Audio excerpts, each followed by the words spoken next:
Is there anything more wonderful and awful than potential? I mean, sometimes I think about my whole life and people telling you that you're great at speaking, at writing, that you should do this, that you should do that. And this gift of compliments and an awareness and a validation of your talents actually is a trap. It makes you feel so incredibly encumbered by what you should do, so much that maybe you're paralyzed and unable to do anything about it. Winston Churchill says the price of greatness is responsibility. And I find that interesting because I feel the immense weight of the responsibility to my gifts, to my talents, the things that I was actually given or have worked for to be great at. But how often has that become a paralyzing fear, you know? It's just something you can't do anything about. Or so much that the things that I should love weigh me down and make me unhappy, so much that I don't even enjoy what I'm good at. I mean, that's an awful curse.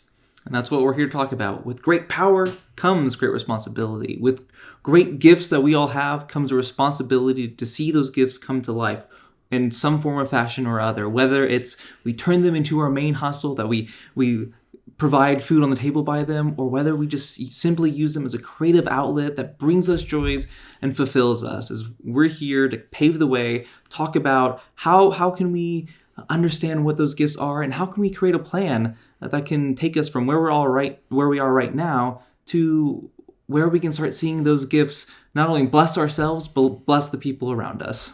Absolutely, because on the road to an escape plan, you have to be aware of the skills you have to help you make that escape.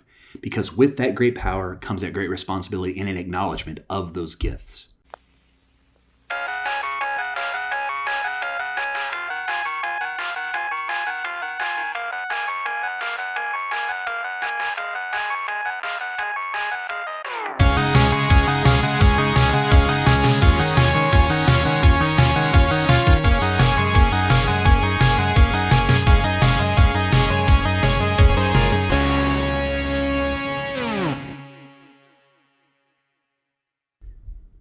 With great power comes great responsibility.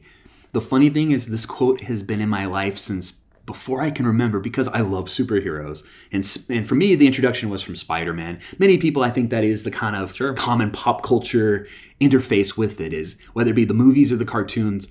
Here we have this individual given these gifts. He's the everyman, somebody we can really identify with, but instead of using them in the obvious way, like I'm going to become a hero, he used them for ill gain, trying not anything necessarily nefarious, but just trying to do things that maybe weren't the right way of using those gifts. And the consequences were, in most of the stories, the death of his beloved uncle. Now that's a very, very extreme example of not using your gifts. Yes. But what we can learn from this is that when we don't do right by the things we have inherently within us, there are consequences.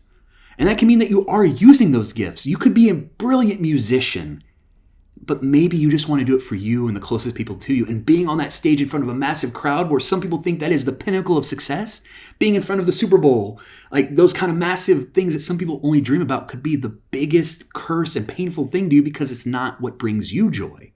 Maybe it's just for you. Just because you have a gift doesn't mean that gift is for everyone. And I think we get lost in that in this age of social media where anything you're good at needs to be shared on Facebook, on YouTube, needs to be monetized. And we often tell people they should take a leap because most of us actually suffer from not doing enough. But for those of you who are out there and doing it, is this meant to only be a side thing? Is it a hobby? Is it a passion that is just for you?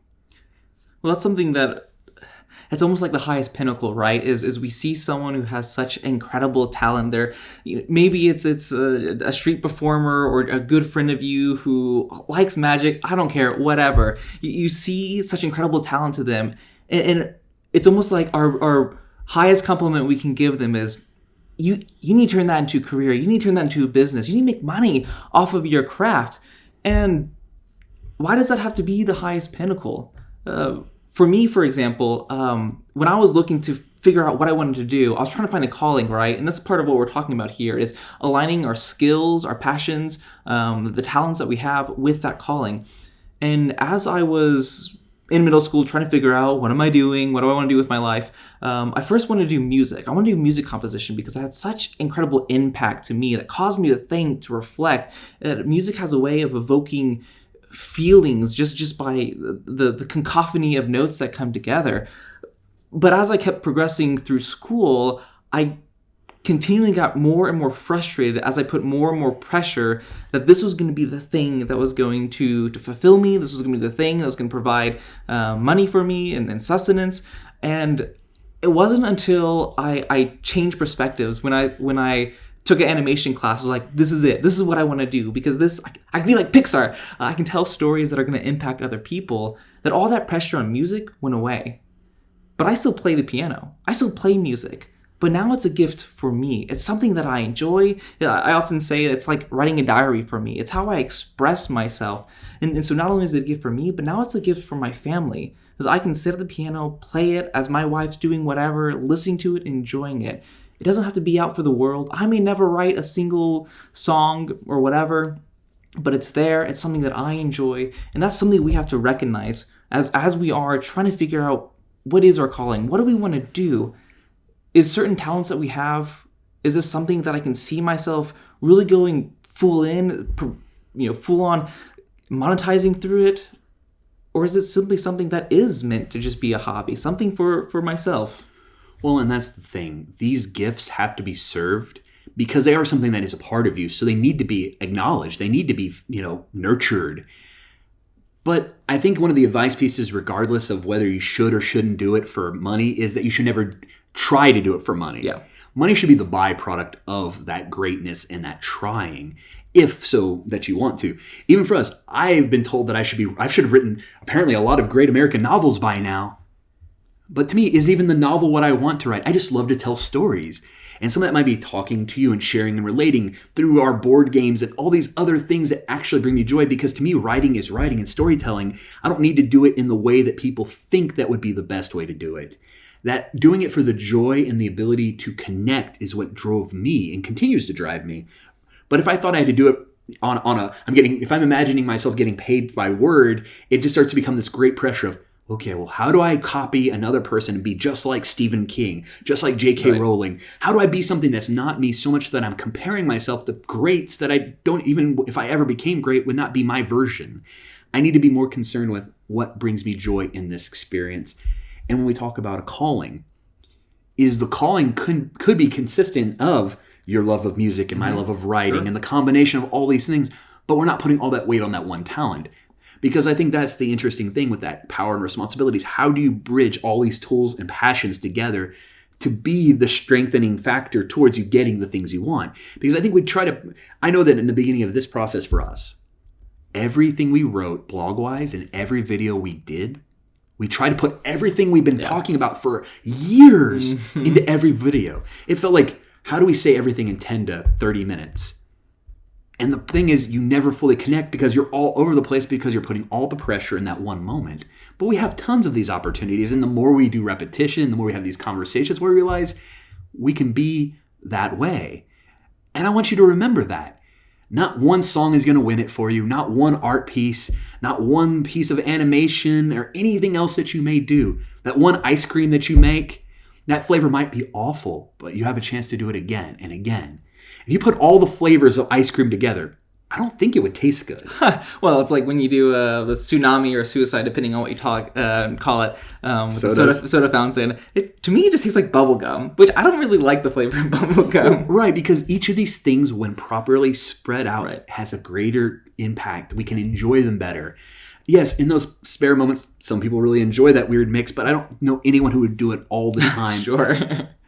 So think about it that way. If this is a recipe of your passions and your dreams and you're being truly responsible, you don't dump everything from your kitchen into any one recipe. You have to choose, you have to pick, you have to parse. And being able to be responsible enough to know when to do it and when not to, there is a power in that. Because I think that is one of our greatest things, is trying not to do everything at once. We live in this frenetic microwave society where we think everyone does it overnight. And we keep trying to replicate overnight successes that aren't real. Those people we think they did overnight, as we've said before, might have taken decades. And even if it seems like they did it, it took them years and years of practice to be able to be that good, to get noticed so quickly and to rise so quickly. Well, and it's going to your point. That's why it's so important, really, to just pick one thing. We all have so many talents, so many gifts that we can use. Pick one thing. Start there, build it, because there's time. There is time to pivot. For me, right now, it's not music's not the direction I'm going down, but maybe it will be eventually. I don't know. But right now, this is what I'm committing to. This is what I'm going to go down. And from here, I can start building audience. I can hone my craft. I can build discipline to know that I can take something so small and build it into something bigger. We really do have to pick a starting point to start going down this path. But I do want to go back to your conversation of money and not doing it for the money. I mean, case in point, at the point of when we're recording this, we have a couple subscribers, a handful of views per video that we're creating. We don't have a large audience. This isn't making us any money, and it's not going to make us any money anytime soon. In previous endeavors that I did, I would have already thrown my hands up because I was looking for that quick win, for that ability to make money fast so I could perhaps quit the job I didn't like or whatever. But now I'm doing something that I love. I've got a purpose, a calling behind it. I'm doing this because I want to be an educator. I want to influence and connect with other people. And I feel this is a great opportunity to do that. So even though, no, we're not making any money off of it, I'm not putting food on the table with it, we're setting up the time to do it, to try to build that audience because, someday it'll happen. And it goes to the book Good to Great. One of the examples they talk about is this massive flywheel. Someone doesn't build a business because they just start spinning this massive, 4-ton flywheel. Is they push and push and push. They do the little things that keep pushing it forward. At first, maybe it's just an inch, but they move it. They move it forward an inch. But they keep pushing until eventually that flywheel starts moving and moving faster and faster. And then you have all that momentum that just keeps you going. And that's what we're trying to do, is take the steps to put in our talents, our skills, to line it with our calling so that we can build something that does bring us joy and bring us fulfillment. No, and the point is to keep going. I think it's interesting. Today, Gary Vaynerchuk, I was just popping into his LinkedIn, and he had this illustration of two people mining towards where you could see this invisible wall of treasure. And one person stops just a few feet short of breaking through the wall. And when you only do things for money, it's easier to give up. Yeah. Because if you're not purely happy and it doesn't pay dividends, we get too caught up in the earnings part of it. Well, here, there is a currency, the feeling good of doing it. We know that we're growing. You mentioned how music may come to serve you later. If we're doing our own marketing for a board game, as we've talked about, or anything else, whether we hire somebody to do it ourselves, you have an ear for it. You know that you can bring a skill set to it.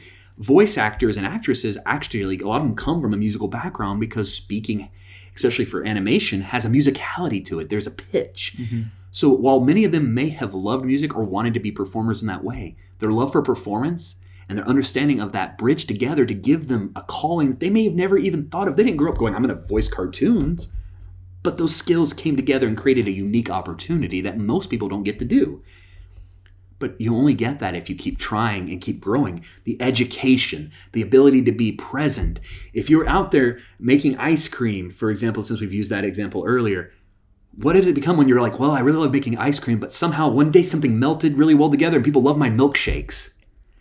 And while it seems so obvious and similar to us, if you think of that in terms of anything else you do, being able to be there, to be responsible enough to acknowledge those gifts, to further nurture them and grow them, means that they may grow you in a direction that you never anticipated. And while we all like to plan everything out, my goodness, I have a plan for a plan that has a contingency for another plan. And you know what happens? None of them work. Mm-hmm. Now, I'm more prepared to pivot because of contingencies than I make another contingency. But nothing big can be predicted. And this is what we're talking about when we're talking about alignment, is it really takes the wherewithal to just sit with yourself and to meditate. What are my skills? What are the things that I love to do? Mm-hmm. And then it comes the second part is, what is something I'm passionate about? And I'm not talking about skills. I'm talking about a mission, a calling, something. So, for example, in religions, there's the mission field. What am I going to evangelize? And so what are you going to evangelize? What's something that you want to use your voice? What message you want to get out there? And the question is there a way to align these two? And chances are you don't come to that answer in a single sitting. We often talk about finding your purpose, and it's less of you finding this already polished gem. It's more of you're finding this vein that you got to keep digging at and refining.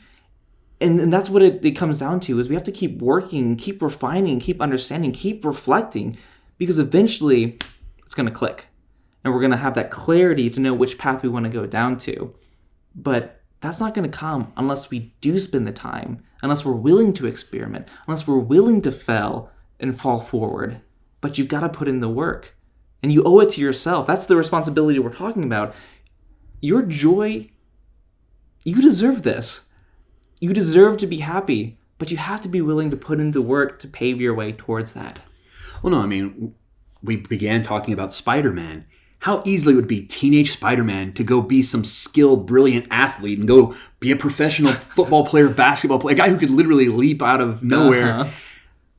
But then again, I mean, what joy or what part of that would have felt so bad to him? Because when we have these gifts and we give the proper due to them, they do come at a cost of our own happiness if we don't attend to them, but they have to be done the right way. But that also means how you manage the time to do them. When you're nurturing them, are you leaning too heavily in them? Because we talk about power and responsibility as this kind of constantly shifting thing. You have to nurture and serve them, but you have to make sure they don't completely take all your attention, because you still have a family and friends.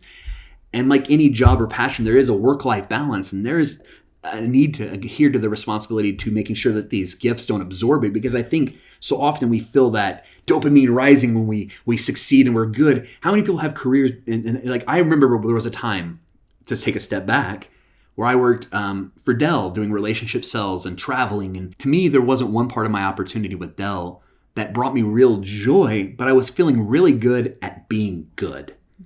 I kept doing the work because my quota, I was attaining double the quota in my sales numbers. My team was happy. I felt amazing because I was so good. Not because what I was doing felt good or my use of my ability to be persuasive and to speak. I did my best to try to nurture the parts of it that were true to me and what I wanted. But in the end, it didn't bring me it only gave me accomplishment, but not the joy that would come with that accomplishment. And how many times do we all feel that way, where we feel that appreciation of being a really great surgeon or a really good dental hygienist? You have great bedside manner. Whatever it is that gives you that accomplishment, that is a good thing. That'll keep you going. But only so far if you're not attending to the other things that matter to you. Well, and that's the key takeaway here is Spider-Man didn't become a hero by accident. Whoa, you may say. He got bit by a spider by accident and he got all these superpowers. Yes, that happened by accident. But it was an active choice by him of, am I going to use this newfound gift that I have for good or for my own selfish ambition? And eventually, took time, took mistakes. He got there to decide, I'm going to use this to help others. I'm going to use this to serve the community. I'm going to use this so I can be your friendly neighborhood Spider-Man. And that's the same thing for us, is we have a responsibility for our own joy. Like you said, am I going to use this just simply to be good, to feel that accomplished of I'm making all these sales, which is a good thing. If that's your calling, excellent. Keep going down that path. But if it's not, spend the time to recognize, how can I use these talents that will bring me joy, that reaches in what can I do that will help me reach that calling, that mission, that thing I really want to do? And like Spider-Man, it's going to take some hiccups, but don't give up. Keep searching for the answer, because you will come to it. You will arrive to that clarity of being able to start going forward on a path that will bring you joy, that will bring you that fulfillment. No, and as we've said, especially more recently and trying to be more candid, we are battling this every single day. Because at one point making these videos, it's, okay, do we make these? And if they're successful, do we lean so hard into this? Right. It's so easy to get caught up in money and achievement. Man, we're all human and we need money to survive, but it can't be the driving force for everything. I mean, I'm almost embarrassed sometimes of how I felt while doing this because it's no secret to anyone who knows me. It's been a rough year in my life, and some financial prosperity would have been very welcome very quickly. But how much would that have curtailed any growth we could have, or properly attending to that this is just one component of what we want? We've had to constantly work together to make sure we hold each other accountable and take the responsibility to acknowledge each other's gifts and desires so much that we can actually do it. Because there's nothing worse than having all the ability in the world, as we talked about earlier, all that potential, and seeing it completely wasted on something that wasn't worthy. Because we only have so much. We talk a lot about like D&D and like character sheets. Mm-hmm. If anyone's ever played an RPG, you only have so many points you can allocate to your skills. Even if you have every skill, you may be an immensely talented individual who can do everything, but there's only so much time to do anything. And so you have to pick and choose where you put that. So if you're giving all your gifts and skills and you're not being responsible for them and they're going completely in the wrong place, there is no room or time to put them in the place that you really want to put them. Because we only have limited resources. So we need to be accountable. We need to find accountability partners. Yep. And that's really, these are the questions that you need to be asking yourself is, what are my skills? What are the talents that I have that I can use, that I'm passionate about, that I enjoy doing? And then what's my mission? What's my calling? How do I want to use this skill? How do I want to see it manifest? How do I want to see it impact the people around me? Again, it doesn't have to be big. It can be just literally, how am I going to use this to impact me? How am I going to use it to impact my family? It doesn't have to be, again, your main hustle. It can be just something small. And then it's about starting to design that plan. What steps can I do to make sure I'm attending to this? Again, if it's music and it's just a hobby, how can I make sure I play for 30 minutes 3 times a week? And make sure that I'm putting in the time to do these things. It's all about creating a structure, a routine, a framework in which you can start leveraging and utilizing so that way you can start taking those steps. Because the worst thing you could do, the most irresponsible thing you could do is to ignore that voice, that voice, that nagging feeling of, I want to do something more. Don't ignore it. Listen to it, attend to it, feed it. Try to figure out how can I turn that nagging into fulfillment. Well, no, I mean, when thinking about this from a heroic standpoint, I've mentioned many times before with him and anyone else I'm close with that one of the things when I wanted a dream job, I wanted to be a superhero. And the SpiderMan analogy and this quote comes into mind because to me, it wasn't because the powers, which would have been so amazing and cool to be swinging around or flying or any of these other things, sure, both the adult and child version of me would find a lot of joy in that. It's that I saw the results of them taking that responsibility. And there was a point in life where it kind of got depressing because I saw this thing, I'm like, how could I ever be this way? You see Superman saving the world or Spider-Man doing these impossible things. But then I realized that these things, like most things, are done incrementally. You don't save the world in one gesture. You don't achieve your dreams in one. You do it little by little. We can save the world together. We can achieve our dreams together because we can keep taking those steps, keep feeding into it, into a bigger thing. A hero isn't a hero from one time. You don't read one comic go, that hero is great for that one thing they did that one time. Yeah. They have 1,000 issues, over 40 or 50 years of them doing anything from saving a cat in a tree to saving the world. But they're done in pieces. And when you're acknowledging the power that you have and you're being responsible for it, don't be outweighed, but don't be weighed down by it. Recognize that it is okay to have something so big that can be funneled through. Because if you pour everything into a funnel all at once and you pour it too fast, it just spills out the side. You have to let it go properly in where it can go, what you're capable of doing now. But keep doing those things. Keep taking responsibility. Keep nurturing and be willing to pivot when you realize whether or not this is something for you. Because the truth is there is something for you. You just have to find what it is. And maybe it is this strength, or maybe that strength is just a springboard to the thing that really is there. I guess for me, it really just comes down as how am I going to be the hero of my own journey? Because it's up to me. I have the choice to decide how I'm going to use the skills that I have. How am I going to direct my own life? because there have been many times when I've just sat there hoping for an opportunity to come where I would have my heart's desire of all my dreams. Unfortunately, it doesn't work like that.